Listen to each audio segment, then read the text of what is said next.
Terima kasih Pak Ardi sudah memberikan waktu dan kesempatan untuk melakukan diseminasi atau IHT terkait pelatihan 7 jurus BK hebat. Jadi selama pelatihan kami mendapatkan 7 jurus. Nah, dalam kesempatan ini tadi yang telah disampaikan Pak Ardi, saya hanya akan membawakan 3 saja karena waktu kita terbatas. Langsung kita masuk ke jurus pertama Bapak Ibu, yaitu terkait kenali potensi.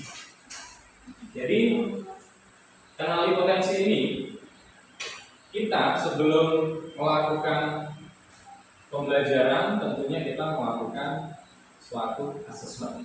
Ya, asesmennya itu berbeda-beda. Ada yang memakai aplikasi, ada yang pakai poin dan sebagainya. Nah, di sini nanti kita akan belajar tentang kenali potensi melalui aplikasi Aku Pintar.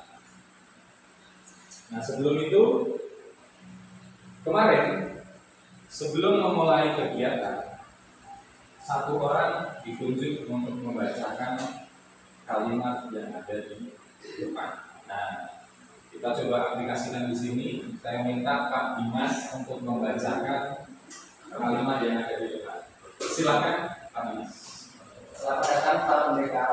Sekarang kalian juga di Padepokan Telaga Air. Di sini kalian akan lebih mengenal diri untuk mengoptimalkan cara berpikir serta potensi diri yang mengalir, mengoptimalkan energi baik semakin hadir. Selamat melanjutkan perjalanan pertama. Hati-hati terhidup. Ya. Nah, di sini ada ucapan selamat datang kepada para pendekar ya, atau calon pendekar pada saat awal masuk. Nah, ini ada kata-kata bagaimana kita akan mengenal diri, kemudian mengoptimalisasi diri, kemudian mengoptimalkan energi baik ya, semakin hadir dalam diri kita. Kemudian kita akan melanjutkan perjalanan. Ada kata-kata yang terakhir, hati-hati tergelincir. Jadi jangan sampai salah memahami potensi diri.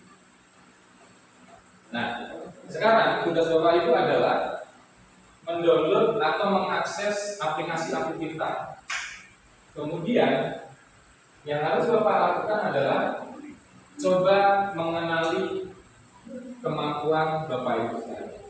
Oke, silakan Bapak Ibu dibuka HP-nya, kemudian melaksanakan tes kemampuan. Ya. Ya, tes kemampuan. Silakan saya kasih waktu sampai selesai. Ketika nanti selesai, silakan di screenshot hasilnya. Ya. Di screenshot hasilnya.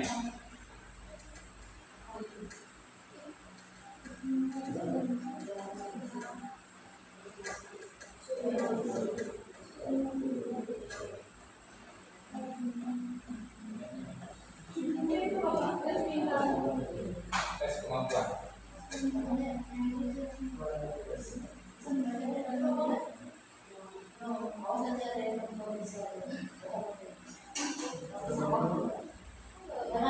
Bunda bisa baca peta dengan benar? Tidak, semua saya ini. Apa yang benar cara tiga? Salah tiga. Kalau tidak masalah itu lah.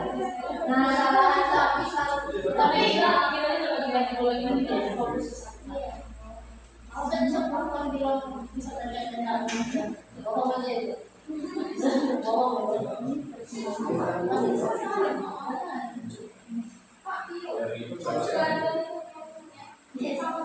Untuk di sana sekitar ada 12.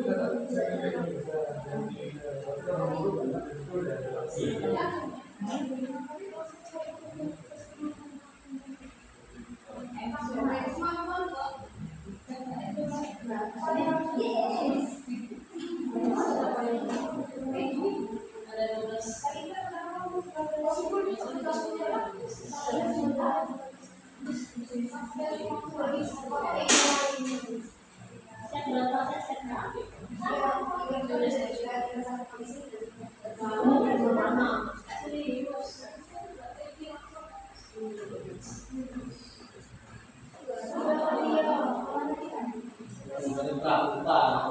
Mau tes kita. Beda-beda. Kalau kita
Baik, sudah ada satu orang yang mengambil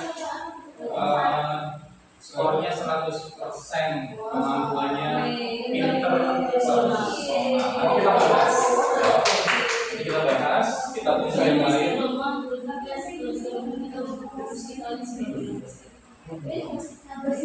Sesuai dengan ini.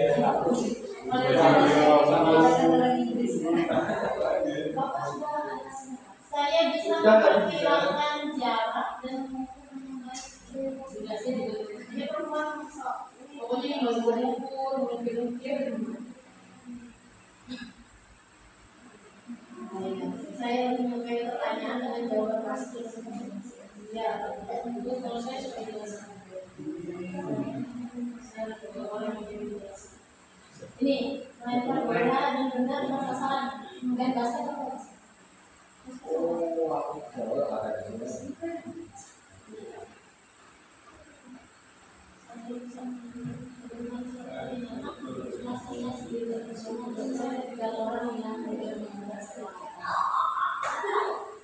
Baik Bapak Ibu, kita anggap sudah. Nanti silahkan melanjutkan tesnya masing-masing.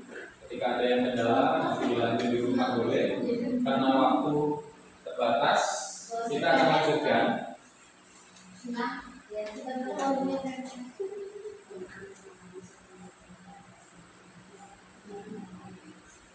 Nah, sebelum melakukan bimbingan, kemudian pembelajaran, tentunya kita harus mengenali potensi apa yang ada dalam diri siswa ya, atau murid kita. Kemudian hasilnya itu membantu kita untuk mengenali nanti dalam hal karir, kemudian mau diarahkan kemana, bisa menentukan dia ikut ekstra apa. Jadi selama ini kalau di kita anak disuruh memilih ekstrakurikuler, tapi dia tidak mengenali potensi dirinya.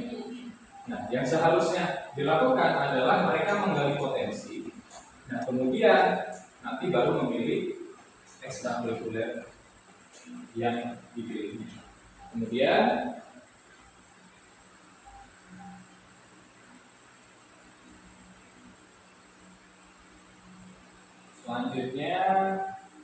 Oke, kita nonton dulu ya sambil mengerjakan.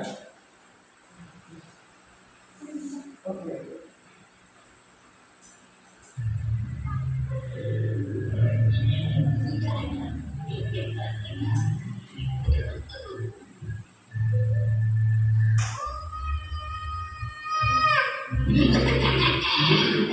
Bisa, temenin Clara. Ingat pesan Uma tadi ya.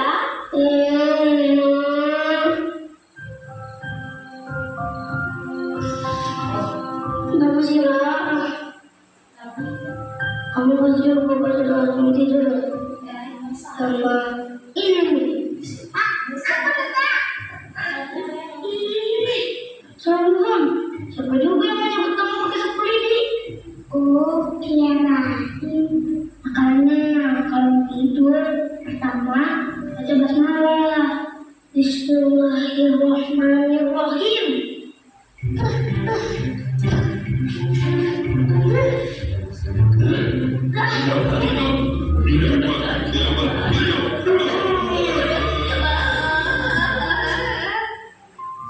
Alhamdulillah, saking capek main, jadi tutup jendela. Nah, dua, tiga, air, 5 menit. Harus tidur apa lagi? Baca ayat kursi, lalu 3 surah kul huwallahu, kul a'udzu birabbil falaq, kul a'udzu birabbin nas, masing-masing 3 kali, terus ditutupin ke tangan, terus diusahain ke milik sama ke badan. Terus apa lagi? Itu aja. Keempat, tidurnya bertangan atau kiblat.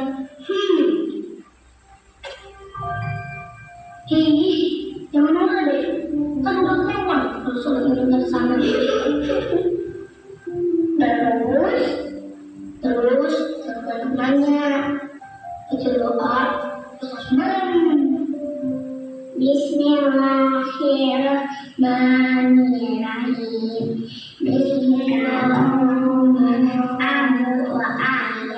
Amin. Terus apa lagi? Ya, bisa tidur dulu.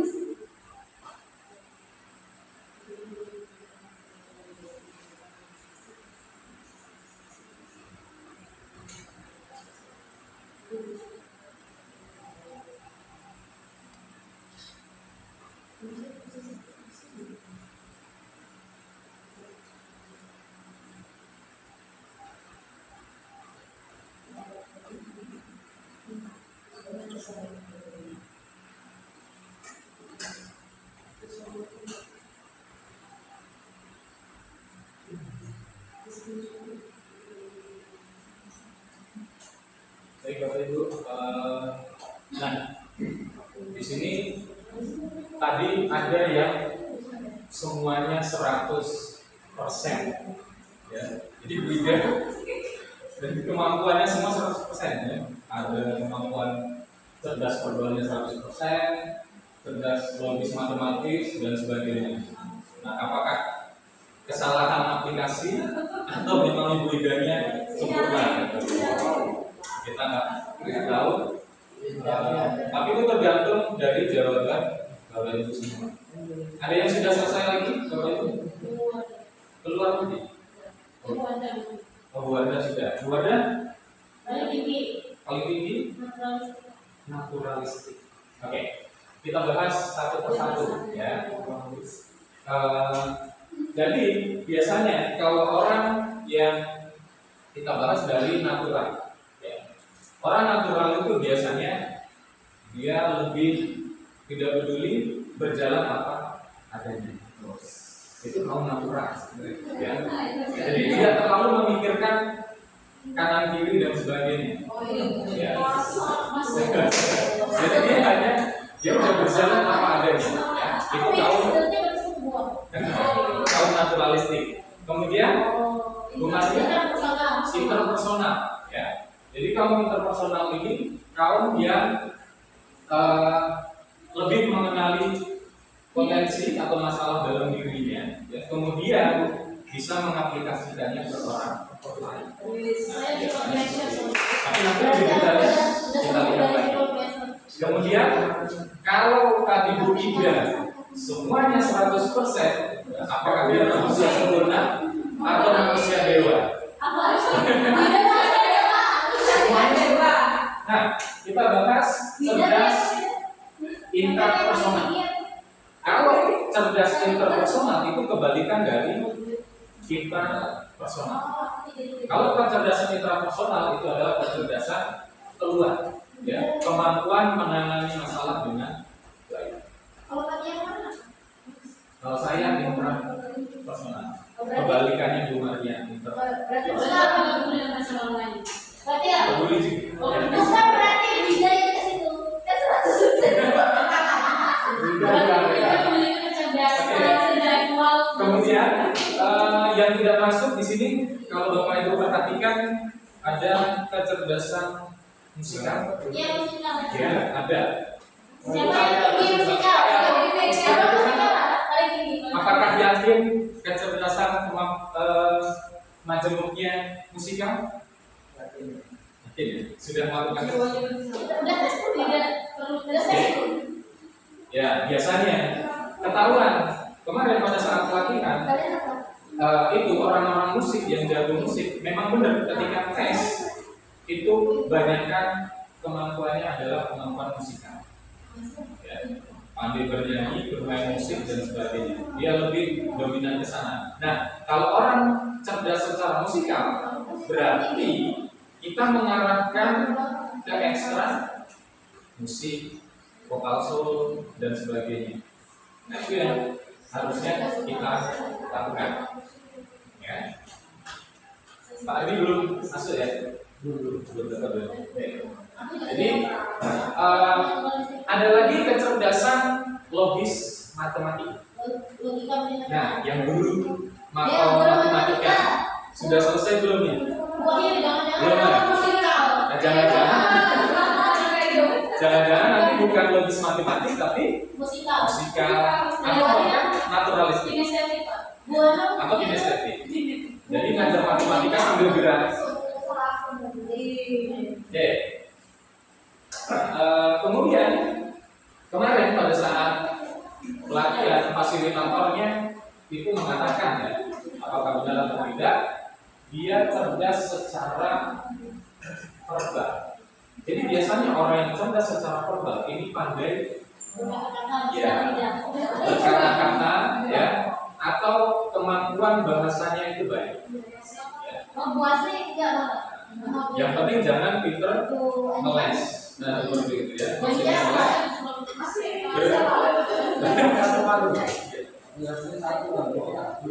Yang paling tinggi aja kan dia. Langsung video.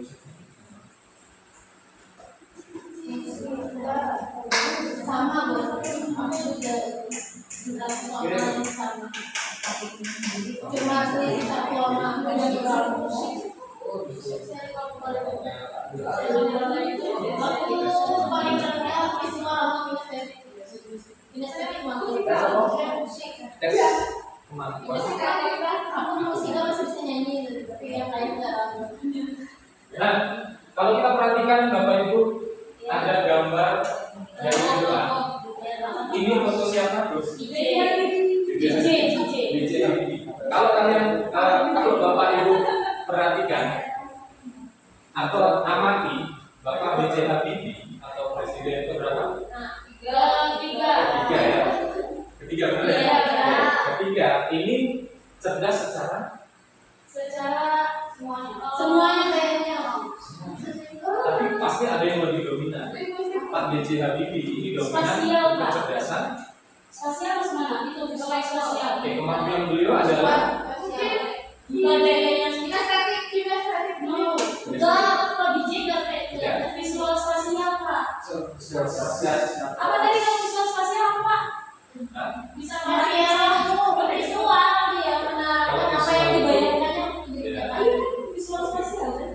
Ya. Visual spasial. Nah, sebelahnya itu sudah jelas. Kemampuannya adalah fisika. Kemudian ada yang kenal? Megatron. Kalau Megatron itu kemampuannya sudah dipastikan Guinness, ya. Karena dia ahli dalam permainan bola voli. Oke, kita lanjutkan.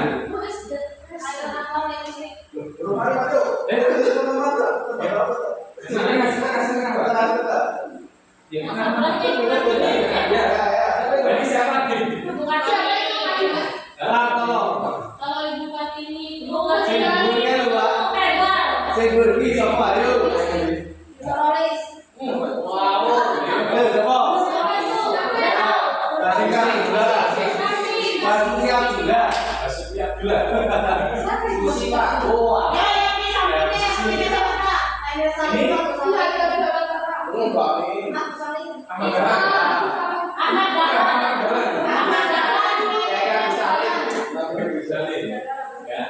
Nah, kali ini kecerdasan secara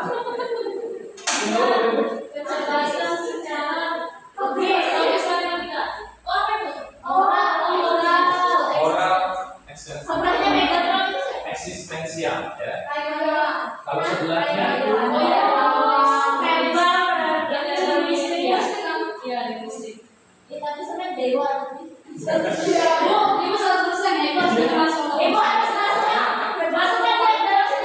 kalau ada apa-apa tanya Buddha, ya.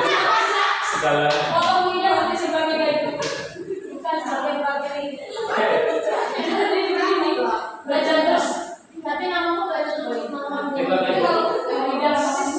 Di dalam aplikasi Aku Pintar dia terdapat 4 tes, ya. Yang pertama tadi yang kita lakukan adalah tes kemampuan. Kemudian ada tes gaya belajar, ya. Jadi untuk tes gaya belajar ini tidak usah kita aplikasikan karena mengingat waktu. Kemudian tes kepribadian nanti ada juga. Nanti dicoba di rumah dulu. Silakan sebelum nanti diaplikasikan ke siswa.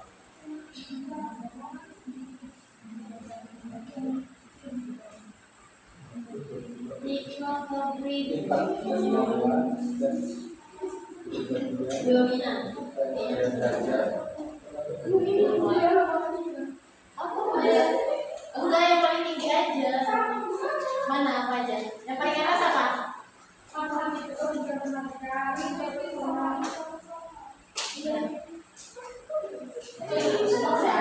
Sebenarnya yang mana? Yang people pressure to make the kok bisa ini? Kok aku nggak bisa Bapak Ibu, kita tidak usah membuat satu kelompok, tapi saya ingin kelihatan nggak? Kurang besar ya? enggak dibesarin karena warnanya direkomendasikan karena warnanya warna biru. Ya. Nah, jadi di sini ada kecerdasan majemuk, misalnya yang dominan, kemudian ekstrakurikuler yang direkomendasikan. Nah, kita akan bahas ini aja Bapak Ibu. Untuk kecerdasan secara naturalistik atau naturalis, kegiatan ekstra yang direkomendasikan kira-kira apa? Komunitas Gobrin. Tuh, komunitas Gobrin pecinta alam, dia bisa masuk ke programnya tadi Mas, yaitu program Adiwiyata. Ya. Kemudian kalau cerdas secara kinestetik bisa masuk ekstra secara ke ekstra apa? Bisa voli, bisa badminton, ya, tergantung minat dan bakatnya juga. Ya. Kemudian cerdas verbal linguistik. Oke, bisa broadcast, podcast. Kalau di sini kan bisa menjual ya. Marketing. Nah, kemudian kita bisa menentukan juga potensi masa depannya yang relevan, ya, sesuai dengan kemampuan kita. Jadi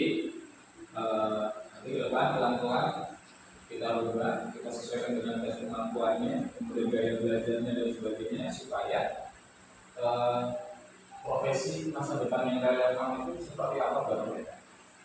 Seperti itu Bapak Ibu. Jadi tidak seperti kalau di bidang kesehatan itu uji coba malpraktek seperti itu ya. Nah, jadi pendidikan tidak untuk menjadikan malpraktek, tapi menjadikan anak cerdas ya, bukan cerdas secara pemikiran aja atau intelektual, tapi cerdas secara emosional ya, logika, mental dan sebagainya. Oke.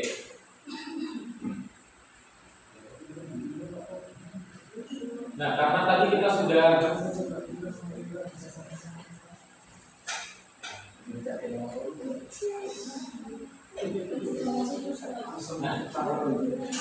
ketika di sana, ketika sudah selesai materi yang pertama, kemudian nanti sebenarnya ada kelompok, kemudian ada nanti pemecahan masalah dan sebagainya.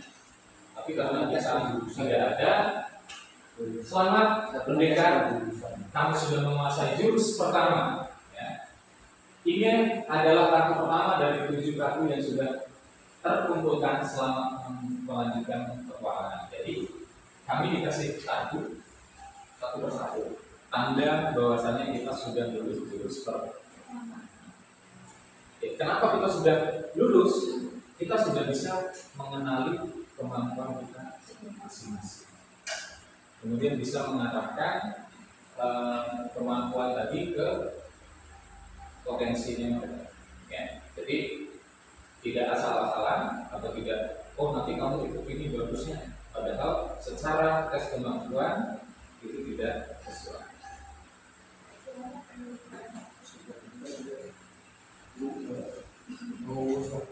Baik, jurus pertama sudah Bapak Ibu ya. Kita lanjutkan jurus ke berapa? Jurus kedua. Ya. Ada 7. Ya. Jurus kedua adalah pengelolaan.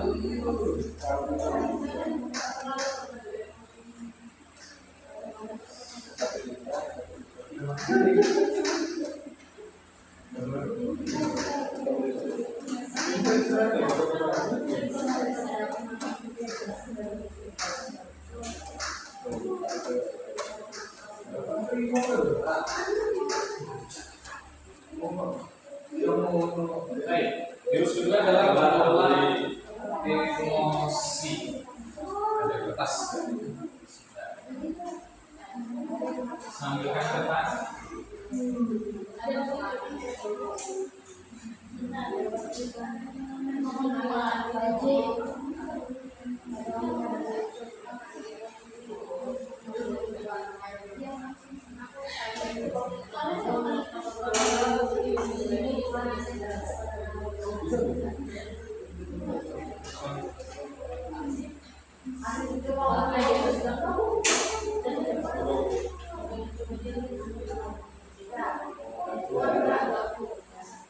Silakan dipegang masing-masing. Ya, dipegang saja.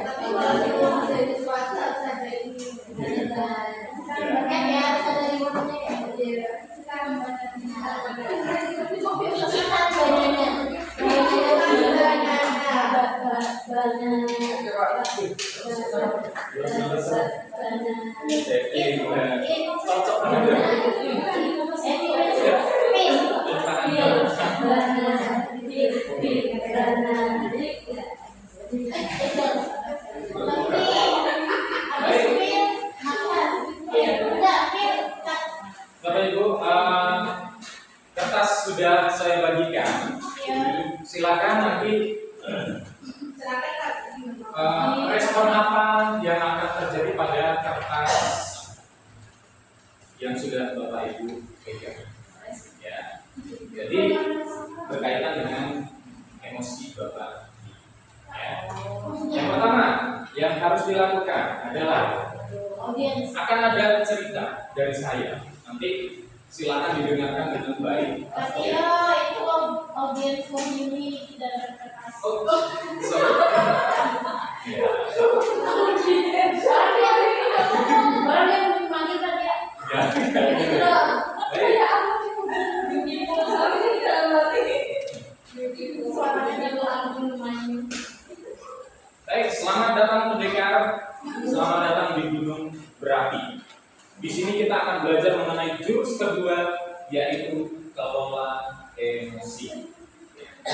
kendalikan emosinya agar emosi tidak mengendalikan. Ya, jadi virus kedua ini terkait dengan emosi.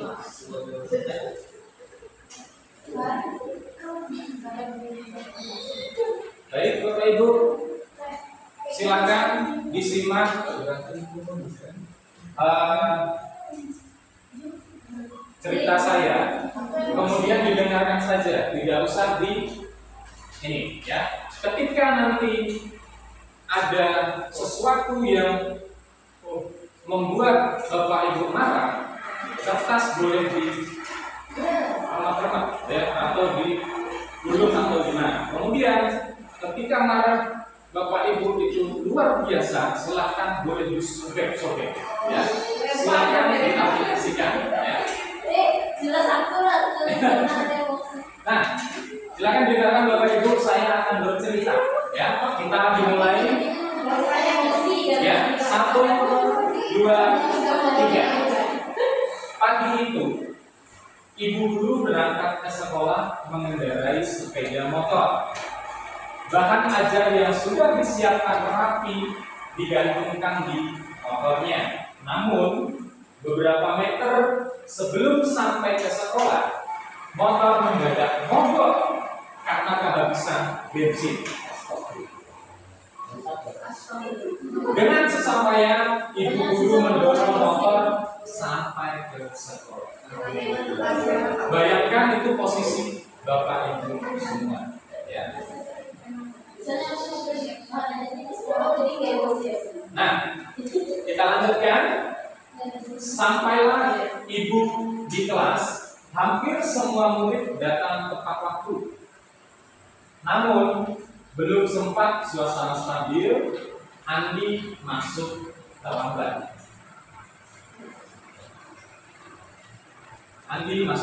Ia hanya menunduk sambil berkata, "Maaf, Bu, Pak, saya terlambat." Ya, kertasnya silahkan dipegang Bapak Ibu ya. Kemudian cerita selanjutnya adalah pelajaran pun dimulai. Namun saat akan menggunakan bahan ajar yang sudah disiapkan, Bapak atau Ibu guru tersadar bahwa bahan tersebut tidak ada. Karena tadi dicari ke sana kemari ya. Enggak dapat ya. Dengan terpaksa ibu tadi mengajar seadanya tanpa ya, atau bayangan aktivitas mengajar yang seru tadi seketika dia. Jadi dia nggak bisa ngajar lagi. Ya. Kemudian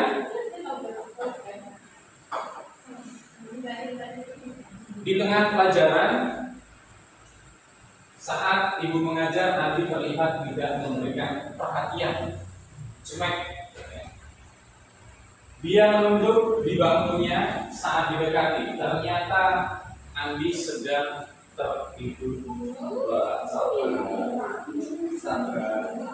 Silakan Bapak Ibu yang tadinya ketika melihat situasi seperti ini agak jengkel, silakan kertas tersebut sebagai media ya.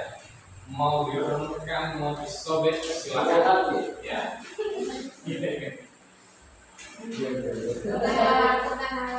Kemudian cerita selanjutnya, tak lama kemudian ada seorang bapak mengetuk pintu kelas. Ya, bapak membuka pintu dan menghampirinya, ya, atau ibu guru membuka pintu dan menghampirinya. Bapak itu berkata, "Maaf, saya pamannya Andi. Sebetulnya Andi sudah 3 hari di rumah sakit karena menunggu ayahnya yang sedang sakit. Meski kurang tidur, tapi Andi memaksa selalu ingin sekolah karena tidak mau ketinggalan pelajaran. Sekarang saya izin mau jemput Andi karena ayahnya masuk ICU." Kemudian paman Andi Ini mengeluarkan sebuah bungkusan dari tasnya. Oh iya Bu, tadi di jalan saya menemukan bungkusan ini. Saya tadi cek isinya buku dan ada nama sekolah ini. Jadi saya bawa, siapa tahu Bu Guru bisa mengembalikan kepada pemiliknya. Bu Guru melihatnya dan ternyata itu adalah bahan ajarnya yang tadi dicari-cari nggak ketemu. Kemudian Andi dan papanya pun berpamitan.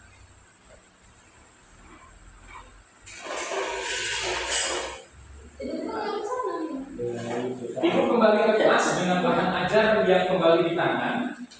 Ibu guru melanjutkan pelajaran dengan semangat menggunakan bahan ajar yang sudah disiapkan tadi. Pelajaran pun berjalan dengan penuh kegembiraan. Nah, silakan Bapak Ibu dilihat kertas. Ya, kertas Bapak Ibu kondisinya seperti apa? Masih bagus, masih mulus, kemarinnya disetrika lagi. Oke, Pak Farid dilipat jadi 2 ya. Oke. Ya, jadi ketika proses berjalannya waktu, ketika si Andi terlambat masuk kelas dan sebagainya, mungkin membuat kita sebagai guru itu jengkel. Kadang-kadang seperti itu, membuat kita marah bahkan. Ya. Tapi ternyata kita tidak tahu kondisi yang sebenarnya. Apa penyebab dia melakukan hal yang salah. Nah, apakah Bapak atau Ibu merasa menyesal dengan apa yang sudah dilakukan pada kertas, terutama yang sudah pucat atau bahkan dilipat? Ya. Kemudian jika kertas itu adalah murid kita, bagaimana seharusnya kita bersikap? Ya. Jadi tadi itu Bapak dan Pak Farid. Jadi ibaratkan kertas tadi adalah murid aman. Ya. Ketika murid melakukan kesalahan, kadang-kadang kita sebagai guru langsung menjudgment, ya, atau menstigma anak tersebut atau tersebut bandel dan salah. Ya. Yang seharusnya kita lakukan adalah mendengarkan ceritanya sampai akhir. Tapi di dalam kehidupan nyata, kan kita tak mungkin dengerin atau kita bisa meramalkan, oh nanti bakal seperti ini, kita nggak bisa. Yang bisa kita lihat adalah situasi pada saat ini atau pada saat itu. Ya, jadi tidak bisa kita menerawang, oh bahwasanya di depan dia akan baik dan sebagainya. Ya, jadi bagaimana Bapak Ibu mengelola? Ya. Baik, kita akan nonton video sebenarnya. Nonton aja Bapak Ibu.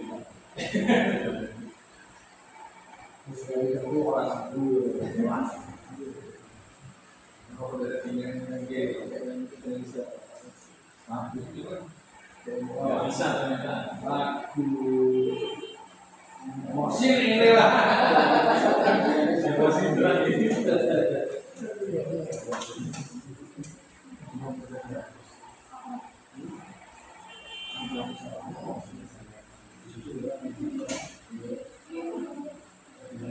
Nah, Bapak Ibu, di sini ada 6 jenis emosi, ya. Self awareness, mengenali peta emosi. Peta emosi itu ada 6. Ya, yang pertama, guru bahasa Inggris Pak Farid mungkin bisa mengartikan apa excited, ya. Excited itu apa artinya? Menarik sekali atau senang, ya. Oke, jadi dia senang. Bisa dilihat lebih dari senang wajahnya seminyak senang, ya. Kemudian saya senang Pak. Saya senang. Kemudian saya senang, bahagia Pak. Cenderung menangis. Oke. Sampai menangis ya. Kemudian apa? Tinder atau tender? Tinder. Kalau tidak Tinder apa Tinder ya? Itu aplikasi gue dari itu Pak. Kan. itu ada di sana. Sekarang angry, marah ya. Sad, sedih ya. Happy. Nah, berarti senang. Ini di atasnya senang. Ya, excited gitu ya. Oke. Terus tender apa? Biasa aja. Ya, biasa saja ya. Scary? Bukan. Ya. Lebih ke Takut kan? Ya. Oke, Bapak Ibu. Ketika di Palangka, kita ada satu lembar kertas besar. Ya. Kita disuruh menuliskan ini, jadi 6 gambaran emosi atau peta emosi. Kemudian secara berkelompok. Setelah dituliskan, kemudian ditempel ke TV dengan harapan Bapak Ibu ketika tadi mau mengikuti acara ini, apa yang Bapak Ibu rasakan? Mana saja? Oke, ada yang angry? Oke, angry. Terus ada yang happy mungkin? Ada yang happy. Kemudian ada yang sad. Nah, ini menggambarkan sebuah emosi Bapak Ibu. Hari ini bagaimana perasaan Bapak Ibu? Makanya ketika melakukan suatu pembelajaran, apakah Bapak Ibu pernah menanyakan kondisi anak atau murid kita? Pernah ya? Apakah apa kabar hari ini? Bagaimana kondisi hari ini dan sebagainya? Ya. Jadi ini peta emosi. Peta emosi itu ada 6. Jadi Bapak Ibu sebenarnya tadi memilih perasaan mana yang Bapak Ibu rasakan saat ini. Nah, kalau pada saat pelatihan itu ditanya, bagaimana perasaan Bapak Ibu ketika datang ke sini? Sedih, terutama ibu-ibu. Kenapa? Ninggalin anak, ninggalin suami. Ya. Kalau yang laki-laki, perasaannya bagaimana?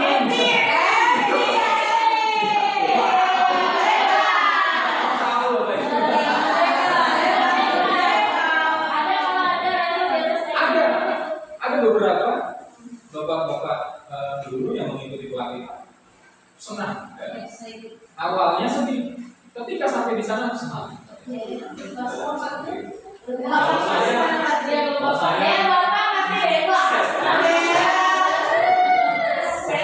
Kita lanjutkan Bapak Ibu. set kalau masalahnya kurang. Nah, set manajemen mengenali peta emosi. Di sini kenali dan menjadikan. Ya, ketika kita sudah mengenali sebuah emosi, itu tidak boleh berlebihan. Baik itu senang, tidak boleh berlebihan. Kemudian sedih berlebihan itu juga tidak yang sedang-sedang saja. Kalau bahasa agamanya apa Pak Dimas? Jangan kemaruk, bahasa agamanya ada.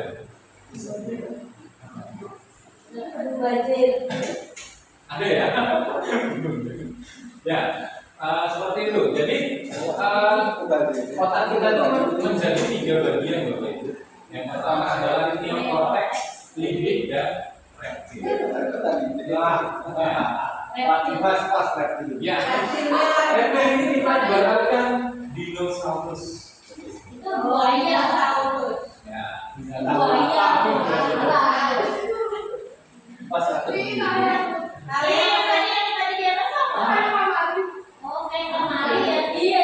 saat kita di sini kita berada di zona hijau. Brinjal. Jangan pewe. Nah, Jangan nyanyi sih. ini. Mari kenali otak kita, dengan mengenali otak kita bisa jadi pengendali. Jadi pawang ya atau neokortex. Jadi pawangnya adalah neokortex. Kemudian pada metode ini kita berpikir tenang, logis, penuh pertimbangan. Jika pawang kehilangan kendali, makanya digambarkan dengan dinosaurus. Itu dinamanya. Break itu yang break. Ya, jadi digambarkan dengan dinosaurus. Bagaimana kita mengendalikan dinosaurus? Ketika kita menidurkan dinosaurus, dalam artian di zona nyaman, itu tidak baik. Kemudian ketika kita membangunkan dinosaurus, apakah kita baik atau tidak? Tergantung situasi. Karena setiap orang, setiap manusia ketika ingin berkembang tentunya butuh apa itu? Butuh tantangan, ya, butuh penyemangat dan sebagainya. Oke, kita lanjutkan. Paper pressure. Jadi ini Gibran, oh iya. Pawang versus Cara Gibran dinosaurus. kecilnya. Bagaimana hasilnya? Ini apa itu ada apa?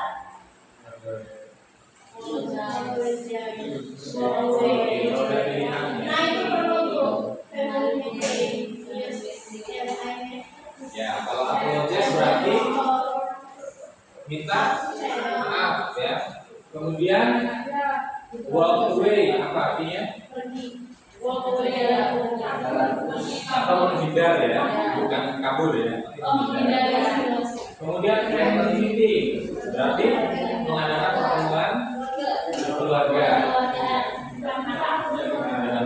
Kemudian use and my message.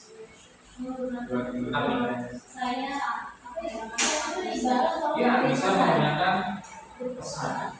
Ya, pesan saya. Ya, seperti itu. Atau yang sudah tertanam di dalam pikiran, yang sudah ditanam. Kalau kalian marah, berarti apa yang kalian lakukan? Kalau senang, tidak boleh ingat. Nah, kemudian help them to survive. Suruh mereka. Kemudian kalau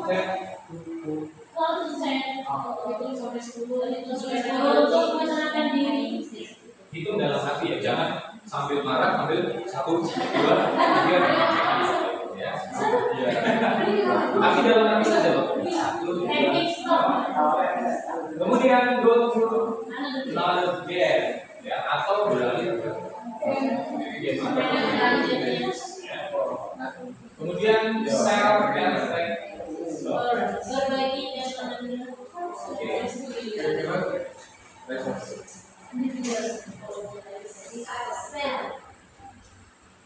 Nah, ini ada contoh Bapak Ibu merancang kelas bernuansa self ya. Buatlah beberapa kelompok terdiri dari 6 orang. Kelompok ini diberi misi membuat beberapa media self untuk membantu suasana kelas. Ya. Kemudian panitia akan memberikan beberapa alat seperti kertas, atau spidol. Nah ini kita lewatkan saja Bapak karena memakan waktu yang lama. Nah di sini ada zona-zonanya ya. Main pilih. Bapak Ibu pernah membuat ya. Asri dulu pernah membuat di kelasnya. Hari ini lagi apa, sedihkah, senangkah dan sebagainya. Itu sudah dilakukan ya. Kemudian kesepakatan kelas dan sebagainya. Nah, baik Bapak Ibu, ketika sudah selesai materi dan praktek, kelompok membuat kelas yang bernuansa sel tadi, selama pendekar kamu sudah menguasai jurus kedua, kemudian dibagikan kartunya di bawahnya sudah selesai jurus kedua.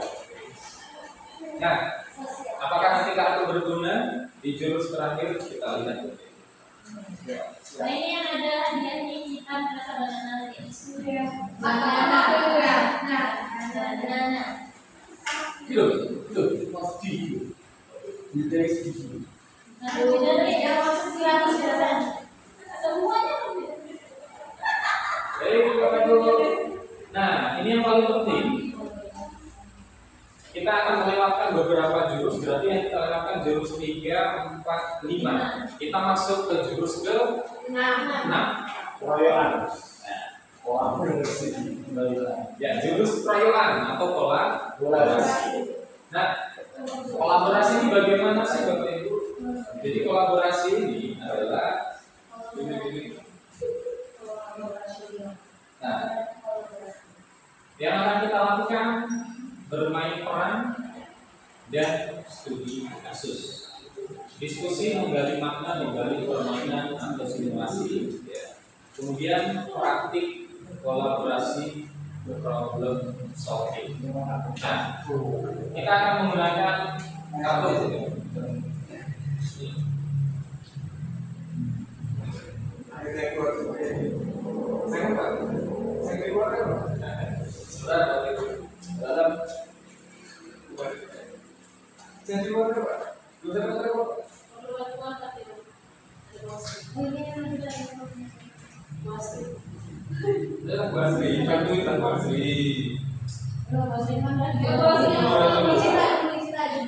Bapak Ibu, saya akan membentuk kelompok, ya, menjadi 2 kelompok. Silakan berhitung 1, 2, 1, 2. Ya. Jadi 1 berkumpul dengan 1. Oke, dimulai dari Bu Jijan. 2.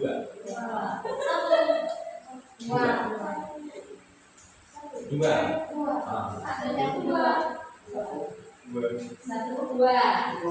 Oke, silakan yang angka 1 berkumpul dengan angka 1. Kemudian angka 2 berkumpul dengan angka 2. Silakan berhitung Bapak. Ayo, silakan juga.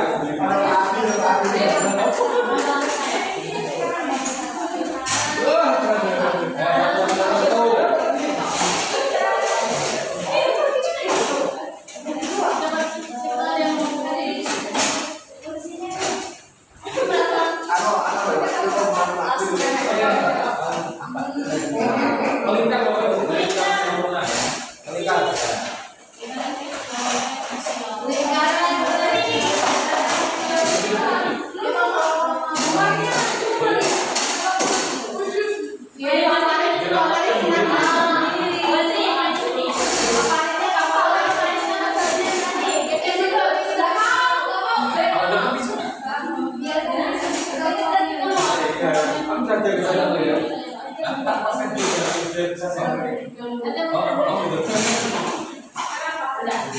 Baik Bapak Ibu, ini ada ya.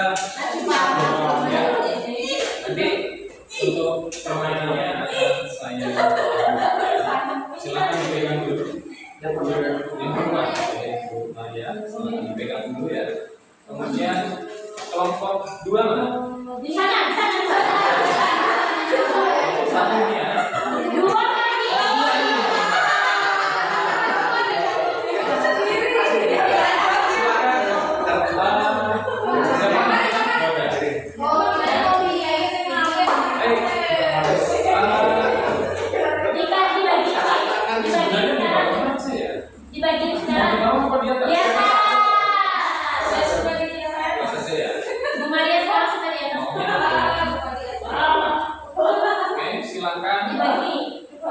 Tidak dibagi. Di situ ada 2 kartu. Yang pertama adalah kartu peran dan yang kedua adalah kartu kasus. Ya. Nah, silakan kartu kasusnya ditutup di sini meja. Nah, kemudian kartu perannya juga ditutup. Nah, Ya. Silakan ditutup. Nah kemudian diambil secara bergilir kartu perannya terlebih dahulu. Silakan diambil. Mulai dari ketua pemerintah. Nah, tidak boleh dilihatkan kepada temannya. Silakan, boleh dibuka dan dipahami apa perannya.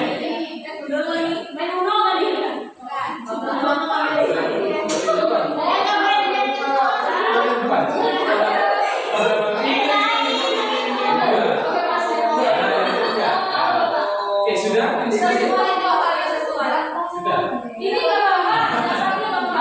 Jangan dilihatkan ke rekannya. Silakan dipahami dulu apa perannya. Silakan dibaca.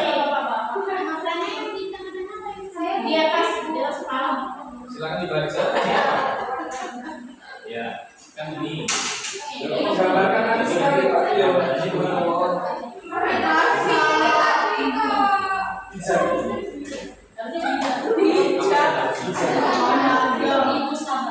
Sangat mempertimbangkan.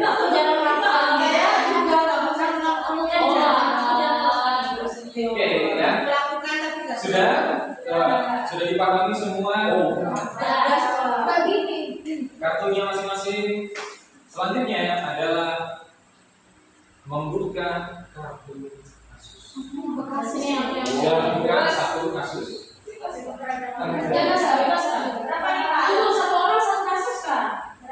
Tidak, satu kasus nanti akan diselesaikan secara bersama dan didiskusikan dengan kartu yang Bapak Ibu bebas. Satu ibaratkan Bapak Ibu menjadi yang ditanggung. Bermain satu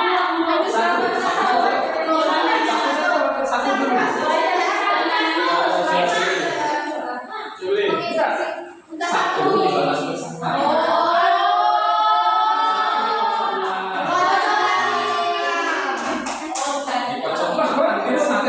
Tapi bingung kan memang. Nah, Tidak gitu. sudah. Yang bersatu kasusnya. Silakan dibuka kasusnya. Oke, silakan dibahas oleh semuanya sesuai dengan perannya masing-masing. Nah, actionnya nanti seperti apa yang ada di berita.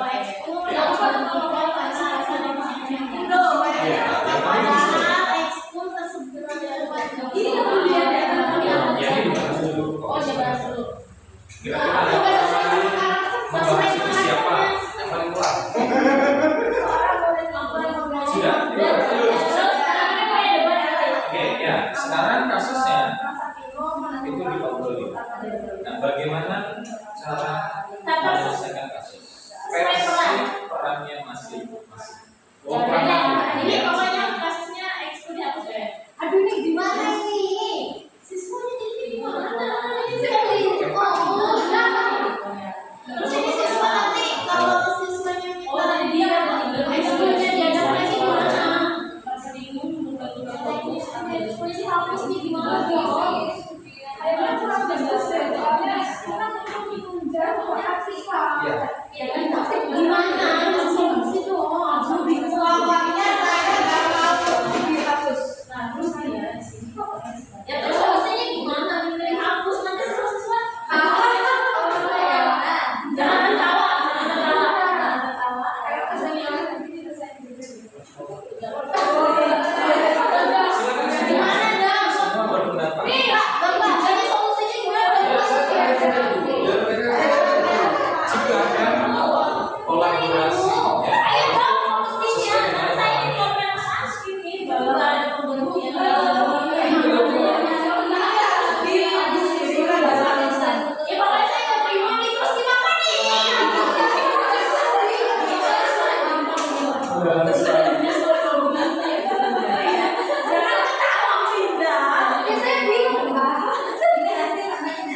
Saya kan mendengarkan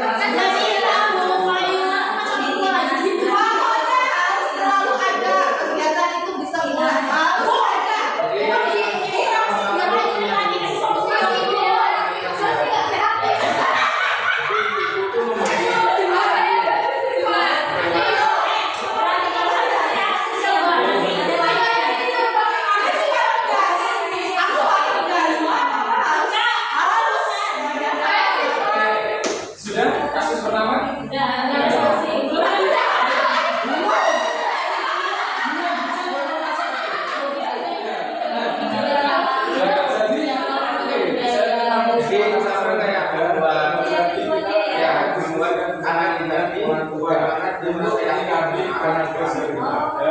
Teman-temannya samaran, teman orang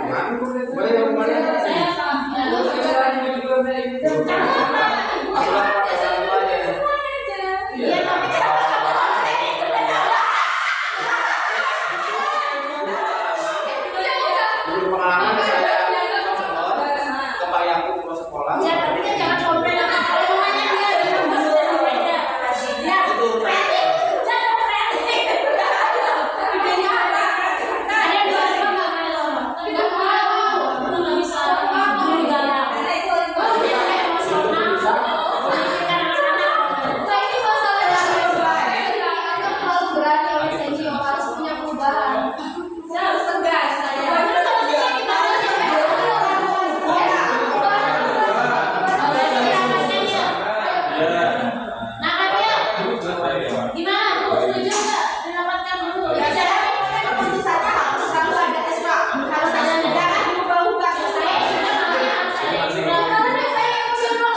Tugasnya pengawas sekolah.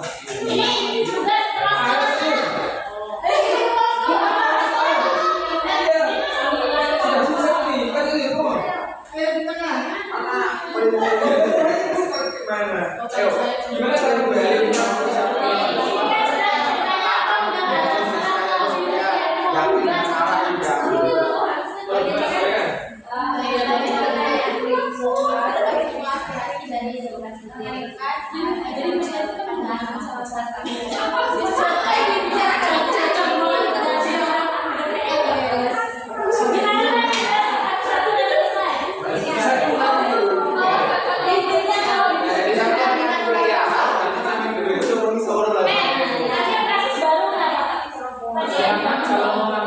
Kasus kedua silakan. Sampai kasus dua aja ya. Kasus dua kita kocok lagi deh perannya. Iya.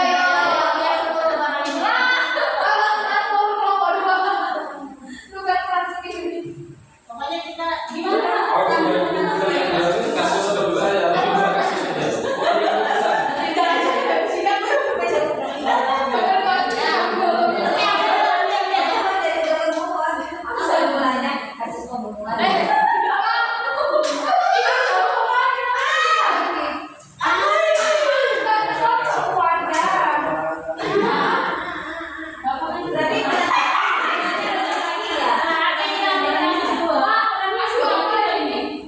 Bisa diganti. Bisa diganti. Ya, perannya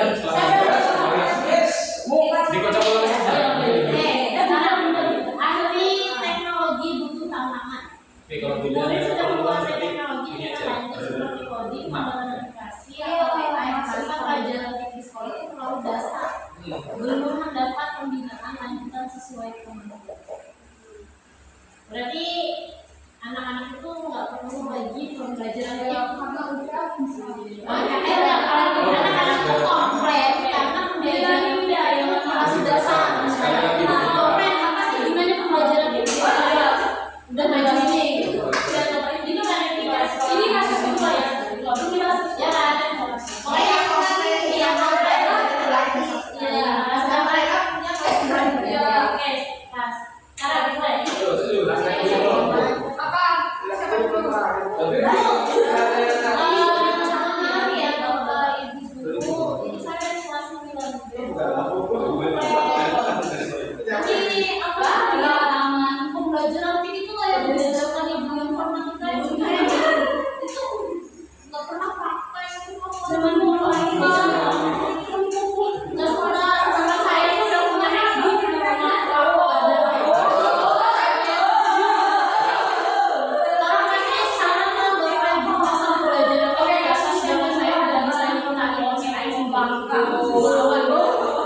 Contohnya dulu siapa? Itu aku udah masuk.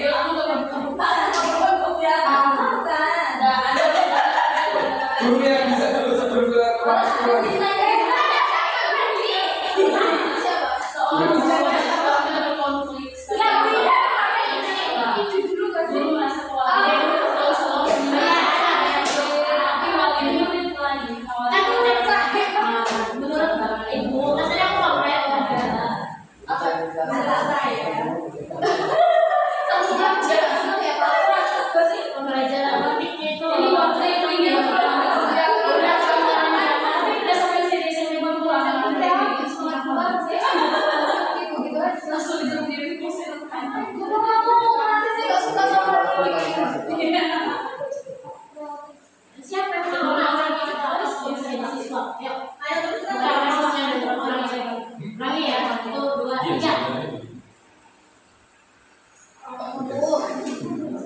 Sudah? Bapak Ibu? Belum. Belum puas. Silakan.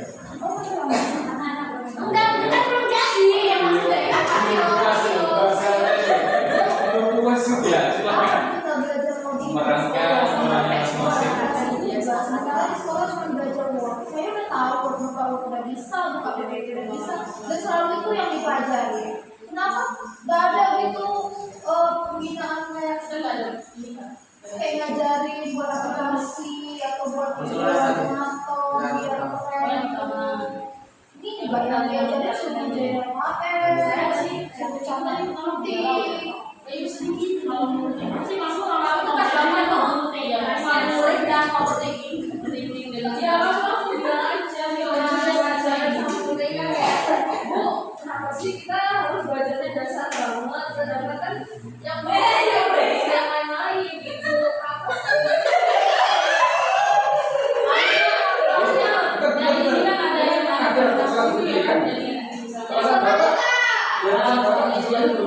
Jadi sebenarnya gitu sama guru ya kan.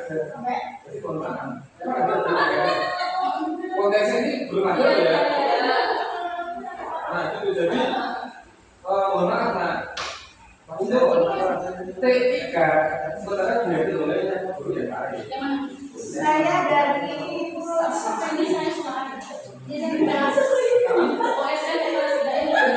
Terus mendapatkan informasi dari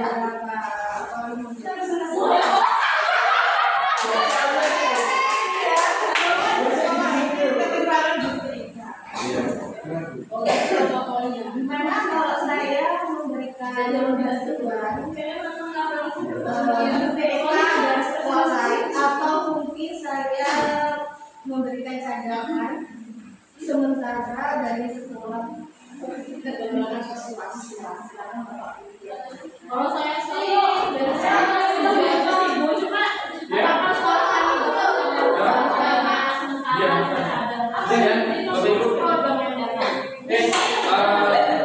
kita tolong kartunya disimpan kembali di ini kok baca emosional sama bikinkan anak mudah panik.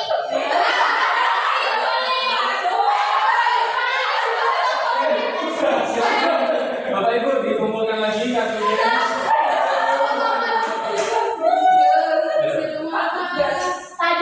Tadi dia dari orang dinas ya, nggak bisa kepada ngomong. Jadi dia nggak bisa galau. Berarti sini tuh bukan galau itu. Kalau yang dibaca.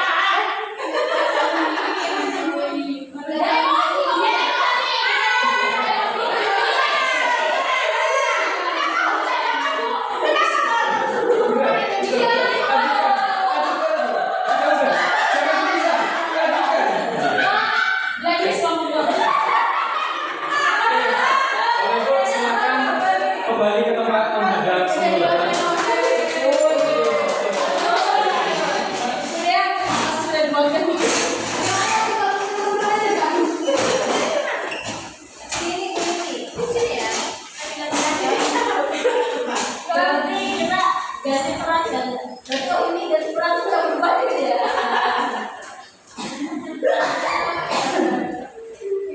Baik Bapak Ibu, tadi kita sudah melakukan praktek berkelompok ya, yaitu Kemudian selamat datang di sekolah di Pulau Seribu Satu.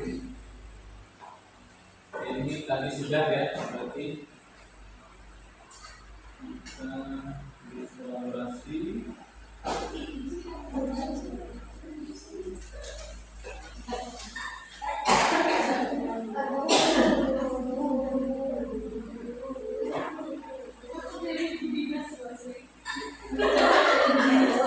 Sesuai dengan speknya.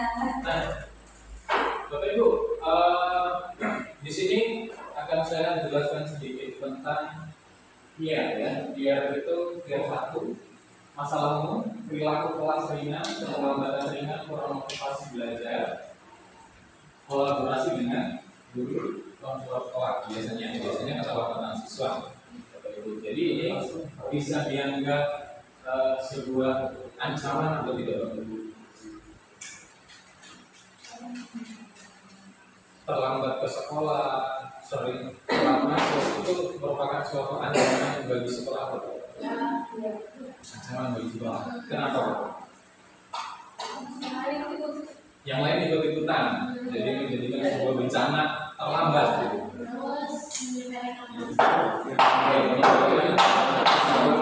Nah, kemudian peran konselor sekolah. Nah, ini sebagai konselor ya, membuat kurikulum pencegahan dan pelatihan keterampilan sosial atau mendukung guru. Nah, salah satu adalah melakukan pelatihan kepada guru atau rekan guru yang lain, terutama guru wali.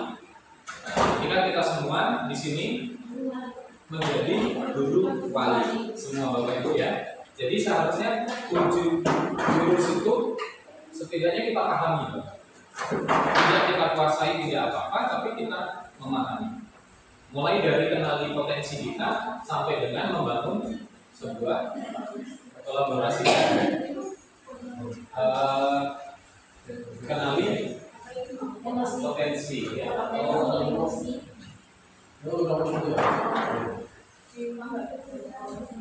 Nah, selamat pendekar, kamu sudah berhasil menguasai jurus kolaborasi.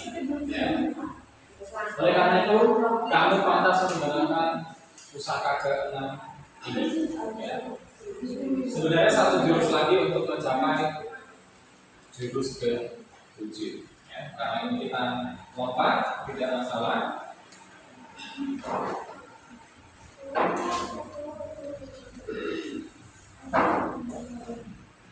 Oke, Bapak Ibu, kita akan membahas ulang ya terkait dengan tadi kecerdasan ya. Jadi bisa dibaca di sini kesimpulannya ya. Kesimpulan yang pertama tadi terkait kecerdasan. Yang pertama cerdas visual ya. Itu biasanya membaca dan menulis untuk kesenangan. Kemudian pandai menyusun teka-teki, menafsirkan gambar, grafik, dan bagan dengan baik.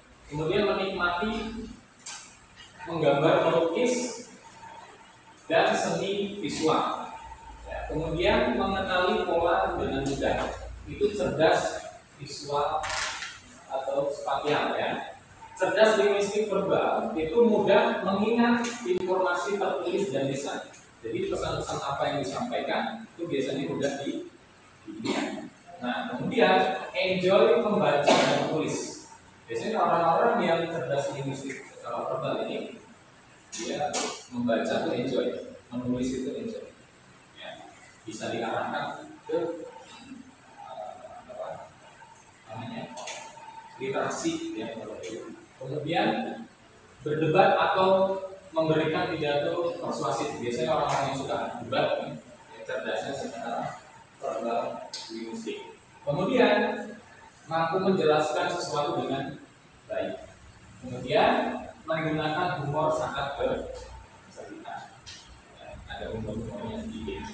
Kemudian cerdas body linguistik, terampil dan menarik berolahraga atau kinestetik ya. Kemudian menikmati membuat sesuatu dengan tangannya, memiliki koordinasi fisik yang sangat baik ya. Ingat dengan melakukan daripada mendengar atau melihat ya. Nah,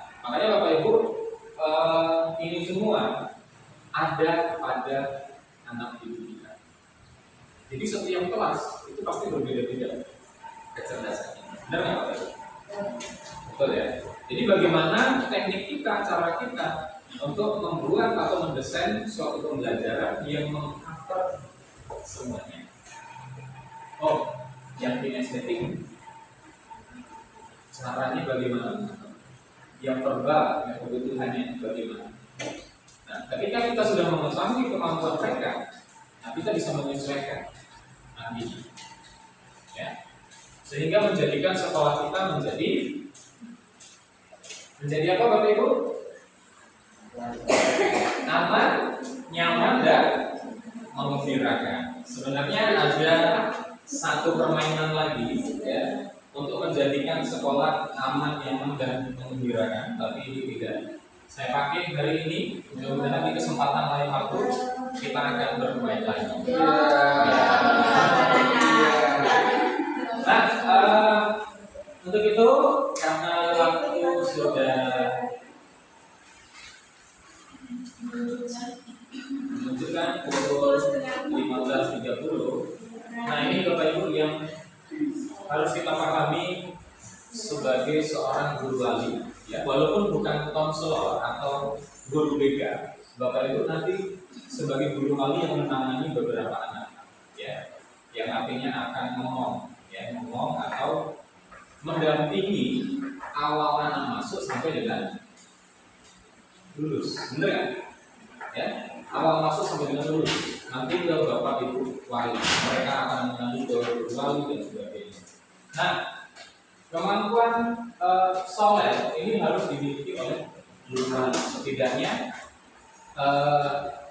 cara atau teknik dalam konseling Bapak Ibu. Nah, kalau Bapak Ibu perhatikan, anaknya duduk seperti ini, ya, atau kakinya diangkat ke atas, boleh nggak? Boleh kalau dia relax. Boleh kalau dia relax. Oke, betul sekali Bapak Ibu. Boleh saja, sah-sah saja anak mau sambil tiduran, ya, mau sambil kakinya di atas, itu tidak masalah. Ketika kita menangani sebuah masalah, selagi betul dikatakan Bu Yuri, selagi membuat si klien atau namanya kalau di BK itu konseli itu siswa, ya, atau klien. Jadi kita menyebutnya konseli itu bebas, ya. Jadi apapun yang membuat mereka nyaman, mereka bisa lakukan, ya. Termasuk kakinya berada di atas kursi, biarkan saja. Tapi yang tidak boleh dilakukan oleh konselor atau guru wali nantinya adalah apa Bapak Ibu? Terlalu dekat. Kalau laki-laki dan perempuan tidak boleh kontak fisik-fisik, ya. Kemudian harus eye contact, ya. Harus memanjang, ya. Kalau ada yang berat, Ya. kita sedih misalnya dan mau lulus, ya konselornya itu harus sampai. Oke, Bapak Ibu. Nah, kemampuan seorang konselor itu adalah memahami atau merasakan apa yang dia rasakan, tetapi tidak boleh larut ke dalam masalahnya sekarang. Tidak boleh mengeluarkan ekspresi. Benar sedangkan itu Pak. Ekspresi boleh, tapi ketika kita menunjukkan air mata, ya, itu artinya kita bersimpati. Ya. Ingat Bapak Ibu, beda simpati dengan empati itu tipis. Ya. Tapi simpati itu adalah di mana kita ikut merasakan dan larut ke dalamnya. Jadi orang sedih kita ikut terlalu sedih, sehingga bahkan kita sebagai seorang konselor nanti sedihnya malah berlebihan dari si anak. Nah itu namanya simpati. Nah tapi kalau empati itu adalah ikut merasakan apa yang dia rasakan, tetapi tidak larut ke dalam masalahnya. Misal anaknya sedang nangis, ya, kita boleh nempuh ketika perempuan dengan perempuan atau laki-laki dengan laki-laki, diurus dadanya atau kakinya, ya, boleh. Saya Bapak itu merasakan, paham apa yang kamu rasakan. Ya. Jadi bagaimana kamu bisa melewati segala babak-babak dengan kamu, ya. Kata-kata positif itu harus ditinggalkan, ya, di dalam sebuah proses konseling. Ingat Bapak Ibu, simpati tidak diperkenankan di dalam proses konseling, tapi empati yang harus dikembangkan, ya Bapak Ibu. Nah, bagaimana kita bisa menangani suatu masalah anak ketika kita ikut-ikutan nangis? Nah, yang jadi berkepanjangan dan dia seperti itu. Ya Bapak Ibu, ini sudah bisa dilihat ya Bapak Ibu, kalau bisa tidak ada penghalang di depan, kemudian dia harus melihat, ya, posisi harus sejajar, tidak boleh leyek-leyek sambil begini, itu tidak boleh, ya. Tidak boleh bersandar, ya, harus ke depan, ya,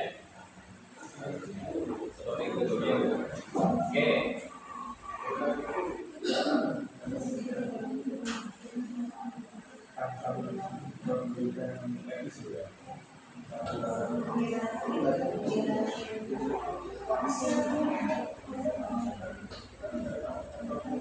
Nah ini bagaimana kita bisa menciptakan sekolah yang aman, nyaman, dan menggembirakan.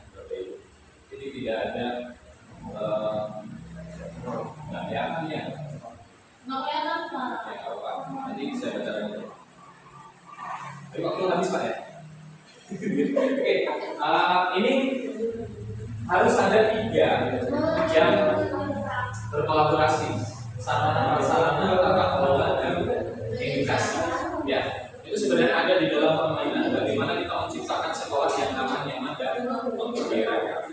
Ya, lalu ini kita untuk mencapai sebuah sekolah yang aman, nyaman, dan menggembirakan tentunya butuh kolaborasi yang baik antar semua pihak. Terima kasih untuk waktunya. Ada yang mau bertanya sebelum saya tutup? Yuk, Ya silakan. sedikit Pak ya. Mungkin ada yang bertanya ketika anak itu terjadi masalah, itu duduknya pakai kaki, satu, atau terserah. Kira-kira itu mungkin bisa membuat rileks atau santai gitu. Terus seandainya anak itu sampai belajar pukul gitu. Contohnya nih, misalkan dia itu habis berantem sama temennya, dan terus kita bawa ke kantor lah. Dia malah nantanin kita, misalkan kayak dia megang apa, kita malah ngomong kita, terus kita tunggu balik, akhirnya dia bilang, apa itu boleh kan? Oke, apakah itu menjadikan sekolah yang aman, nyaman, dan menggembirakan? Tidak. Berarti kita tidak bisa menciptakan sekolah aman, nyaman, dan menggembirakan buat anak. Itu pertanyaannya. Nah, kemudian sebagai seorang konselor, ya, ini berkaitan dengan konselor. Konselor tidak boleh kontak fisik. Itu yang pertama. Ya, untuk menumbuhkan sekolah yang aman, nyaman, dan menggembirakan bagi anak. Nah, jadi sebenarnya di sekolah manapun, pendidikan manapun itu tidak boleh ada kontak fisik, apalagi sampai anaknya lebam atau berat. Nah, itu bisa menimbulkan konsekuensi. Konsekuensinya apa? Orang tua tidak terima, atau bahkan kasus kriminal atau hukum. Nah, kalau di sini ya itu mungkin ada bahasa cipen dan sebagainya. Nah, itu yang kita hindari, ya, Pak Dimas. Jadi kita sama-sama di sini mencari formula untuk membangun sebuah sekolah yang aman, nyaman, dan menggembirakan buat anak. Ya. Sebenarnya ada jurus yang tadinya bagus, tapi antara apa ya, keras dan apa gitu. Ya, tapi nanti kita bahas lagi menyendiri terkait hal itu ya. Oke, baik. Jadi pendidikan di Indonesia ini sebenarnya tidak boleh ada kekerasan, Mas ya. Jadi ketika kita sudah melakukannya kemarin, mungkin di belakang hari kita perbaiki pelan. Yang berarti kalau ada guru sampai mukul seperti itu, jurus keduanya berarti belum lulus. lebih bisa mengelola emosi. Baik, ada lagi? Kalau kita gurunya dipukul, Pak. Kalau gurunya dipukul, nah kalau gurunya dipukul, kita kan punya yang namanya tim TPPK, kekerasan di sekolah. Jadi kita bisa melaporkan itu ke dinas pendidikan atau ke pihak kepolisian. Oke. Jadi tetap ada perlindungan. Makanya tadi ini penting, Satpras, tata kelola dan edukasi itu sangat penting. Jadi bukan hanya kepala sekolah nanti yang wah sekolah kita harus aman nyaman, tapi gurunya tidak menciptakan suasana yang seperti itu. Ya, Bapak Ibu, saya rasa cukup. Tidak ada pertanyaan lagi? Aman. Terima kasih, cukup ya. Oke, terima kasih Bapak Ibu atas waktunya hari ini. Tetap semangat ya.